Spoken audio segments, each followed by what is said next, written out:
Standard 8 chapter 7 हार की जीत।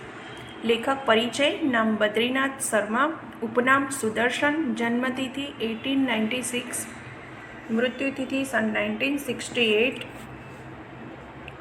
हार की जीत। सुदर्शन जी का जन्म पंजाब के सियालकोट में हुआ था। वे जब छठी कक्षा में थे तभी उन्होंने कहानी लिखी थी। शुरुआत में उन्होंने उर्दू में लिखने की शुरुआत की थी, बाद में हिंदी में लिखने लगे। उन्होंने नाटक, कहानी तथा उपन्यास लिखकर हिंदी साहित्यकार को समृद्ध किया। प्रस्तुत कहानी एक उपदेशात्मक कहानी है। So let's start. इकाई 7 हार की जीत। कहानी।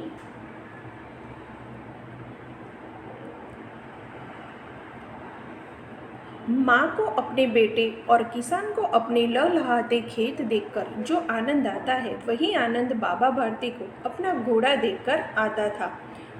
भगवत भजन से जो समय बचता था वह घोड़े को अर्पण हो जाता। वह घोड़ा बहुत ही सुंदर और बलवान था। इसके जोड़ का घोड़ा सारे इलाके में न था। बाबा भारती उसे सुल्तान कहकर पुकारते थे। अपने हाथ से खहराते करते, खुद दाना खिलाते और देख देख कर प्रसन्न होते थे। उन्होंने रुपया, माल, असबाब, जमीन आदि अपना सब कुछ छोड़ दिया था। यहाँ तक कि उन्होंने नगर जीवन से भी ढूंढा थी। अब गांव के बाहर एक छोटे से मंदिर में रहते और भगवान का भजन करते थे। मैं सुल्तान के बिना नहीं रह सकूंगा, उन्हें ऐसा लगने लगा था। वे उसकी चाल पर लट्टू थे। कहते, ऐसे चलता है जैसे मोर घटा को देखकर नाच रहा हो। जब तक संध्या के समय सुल्तान पर चढ़कर 8-10 मील का चक्कर न लगा देते, उन्हें चैन न आता था। खड़क सिंह इस इलाके का कुख्यात डाकू था। लोग उसका नाम सुनकर कांपते थे। होते होते सुल्तान की कीर्ति उसके कानों तक पहुंची। उसका हृदय उसे देखने के लिए अधीर हो उठा। वह एक दिन दोपहर के समय बाबा भारती के पास पहुंचा और नमस्कार करके बैठ गया। बाबा भारती ने पूछा, खड़क सिंह, क्या हाल है? खड़क सिंह ने सिर झुकाकर उत्तर दिया, आपकी दया है। कहो, इधर कैसे आ गए? सुल्तान की चाह खींच लाई। विचित्र जानवर है, देखोगे तो प्रसन्न हो जाओगे। मैंने भी बड़ी प्रशंसा सुनी है। उसकी चाल तुम्हारा मन मोह लेगी। कहते हैं देखने में भी वो बड़ा सुंदर है। क्या कहना, जो उसे एक बार देख लेता है उसके हृदय पर उसकी छवि अंकित हो जाती है। बहुत दिनों से अभिलाषा थी कि आज उपस्थित हो सका हूँ। बाबा भारती और खड़क सिंह अस्तबल में पहुँचते हैं। बाबा ने घोड़े को दिखाया घमंड से। खड़क सिंह ने घोड़ा देखा आश्चर्य से। उसने सहस्त्र घोड़े देखे थे, परंतु ऐसा बाका घोड़ा उसकी आंखों से कभी न गुजरा था। सोचने लगा, भाग्य की बात है ऐसा घोड़ा मिलना। ऐसा घोड़ा खड़क सिंह के पास होना चाहिए था। इस साधु को ऐसी चीज़ों से क्या लाभ? कुछ देर तक आश्चर्य से खड़ा रहा। इसके पश्चात उसके हृदय में हलचल होने लगी। बालकों किसी अधीर से बोला, परंतु बाबाजी, इसकी चाल न देखी तो क्या देखा? बाबाजी भी मनुष्य ही थे। अपनी वस्तु की प्रशंसा दूसरे के मुख से सुनने के लिए उनका हृदय अधीर हो गया। घोड़े को खोलकर बाहर ले गए। घोड़ा वायु वेग में उड़ने लगा। घोड़े की चाल देखकर उसके हृदय पर साफ लौट गया। वह डाकू था और जो वस्तु उसे पसंद आ जाए वह उस पर अपना अधिकार समझने लगता था। उसके पास बाहुबल था और आदमी थे। जाते जाते उसने कहा, बाबाजी, मैं यह घोड़ा आपके पास न रहने दूंगा। बाबा भारती डर गए। अब उन्हें रात को नींद न आती थी। सारी रात अस्तबल की रखवाली में काटने लगी। प्रति क्षण खड़क सिंह का डर उन्हें सताता रहता था, परंतु कई महीने बीत गए और वह न आया। यहाँ तक कि बाबा भारती कुछ असावधान हो गए। संध्या का समय था। बाबा भारती सुल्तान की पीठ पर सवार होकर घूमने जा रहे थे। इस समय उनकी आंखों में चमक थी, मुख पर प्रसन्नता थी। कभी घोड़े के शरीर को देखते, कभी उसके रंग को, और वह मन में फूले न समाते थे।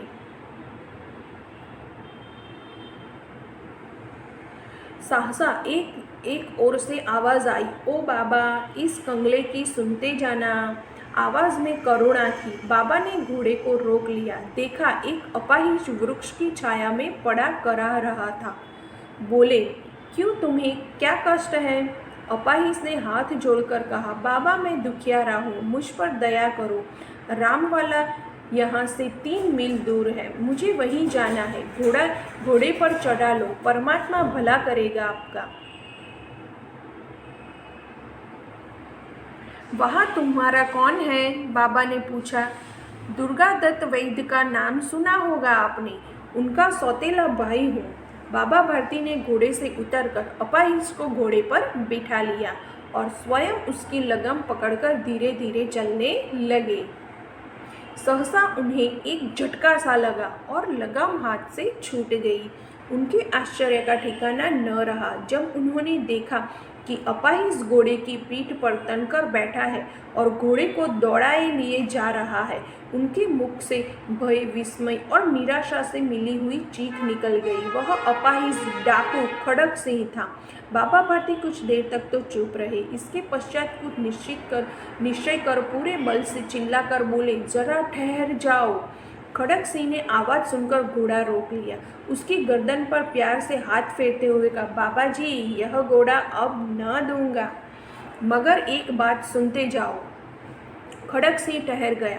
बाबा भारती ने निकट जाकर उसकी ओर ऐसी आंखों से देखा जैसे बकरा कसाई की ओर देखता है। फिर कहा, यह घोड़ा तुम्हारा हो चुका है, तुमसे इसे वापस करने के लिए नहीं करूँगा, परंतु खड़ग सिंह, केवल एक प्रार्थना करता हूँ, उसे अस्वीकार न करना, नहीं तो मेरा दिल टूट जाएगा। बाबा जी, आज्ञा कीजिए, मैं आपका दास हूँ, केवल ये घोड़ा न दूंगा आपको। अब घोड़े का नाम न लो, मैं तुम्हें इसके विषय में कुछ न कहूँगा। मेरी प्रार्थना केवल यह है कि इस घटना को किसी के सामने प्रकट न करना। खड़ग सिंह का मुंह आश्चर्य से खुला रह गया। उसका विचार था कि उसे घोड़े को लेकर यहाँ से भागना पड़ेगा, परंतु बाबा भारती ने स्वयं उसे कहा, इस घटना को किसी के सामने प्रकट न करना, इससे क्या प्रयोजित सिद्ध हो सकता है? खड़ग सिंह ने बहुत सोचा, बहुत सिर मारा, परंतु कुछ समझ न सका। हार कर उसने अपनी आंखें बाबा भारती के चेहरे पर गड़ा दी और पूछा, बाबा जी, इसमें आपको क्या डर है? सुनकर बाबा भारती ने उत्तर दिया, लोगों को अगर इस घटना का पता लग गया तो वे किसी गरीब का विश्वास न करेंगे।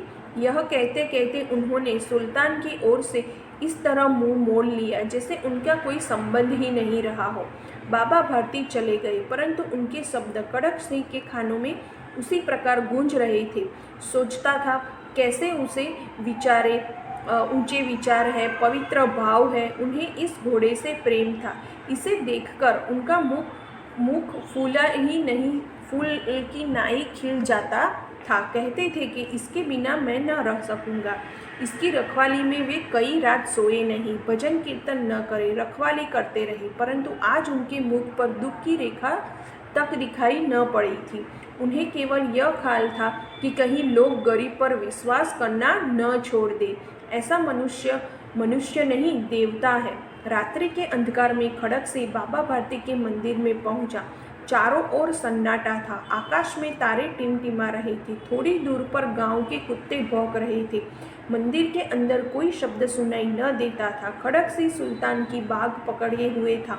वह धीरे धीरे अस्तबल में के फाटक पर पहुंचा। फाटक खुला पड़ा था। किसी समय वहां बाबा भारती स्वयं लाठी लेकर पहरा देते थे, परंतु आज उन्हें किसी की चोरी या किसी की चिंता नहीं थी। डाके का भय न था। खड़ग सिंह ने आगे बढ़कर सुल्तान को उसके स्थान पर बांध दिया और बाहर निकलकर सावधानी से फाटक बंद कर दिया। इस समय उसकी आंखों में नेकी के आंसू थे।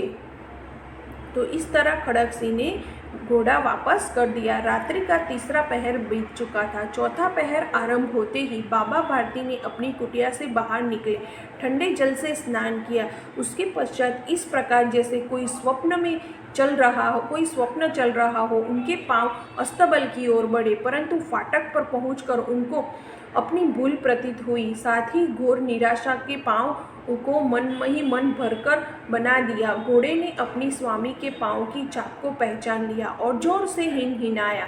अब बाबा भारती का आश्चर्य और प्रसन्नता से दौड़ते हुए अंदर घुसे और अपने प्यारे घोड़े के गले से लिपटकर इस प्रकार रोने लगे, मानो कोई पिता बहुत दिनों से बिछड़े हुए पुत्र से मिल रहा हो। बार बार उसकी पीठ पर हाथ फेरते और बार बार उसे मुंह पर थपकियां देते थे। फिर वे संतोष से बोले, अब कोई गरीब की सहायता से मुंह नहीं मोड़ेगा।